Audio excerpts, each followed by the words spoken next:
अंजनगाव दर्यापूर मार्गावरील सागर industries cotton जिनिंगला भीषण आग. लाखोचा कापूस भस्मसात. 3 शहरांच्या अग्निशमन दलाची धाव. अंजनगाव दर्यापूर मार्गावरील राठी यांचे सागर इंडस्ट्रीज कॉटन जिनिंग इथे आज सकाळी सुमारे 9:30 वाजताच्या सुमारास भीषण आग लागल्याची घटना घडली. या आगीत जिनिंगमधील लाखो रुपयांचा कापूस आणि इतर साहित्य जळून खाक झाल्याची प्राथमिक माहिती समोर आली आहे.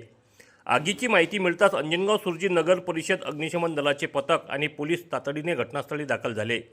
मात्र आग इतकी भीषण होती की अचलपूर, दर्यापूर आणि अंजनगाव सुर्जी येथील अग्निशमन दलाची पथके घटनास्थळी पोहोचून आग आटोक्यात आणण्यासाठी आटोकाट प्रयत्न करीत आहेत. दरम्यान आग लागल्याची माहिती समजताच घटनास्थळी नागरिकांची मोठी गर्दी जमली होती.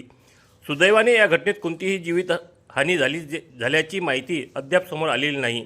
मात्र आग नेमकी कशामुळे लागली हे अद्याप स्पष्ट झाले नसून याबाबत संबंधित यंत्रणेकडून पुढील तपास सुरू असल्याची माहिती मिळत आहे.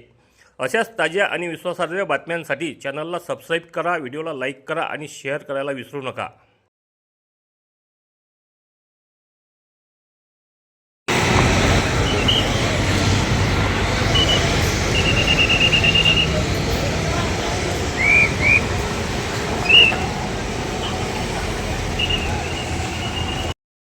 त्याला पाठवून देतो.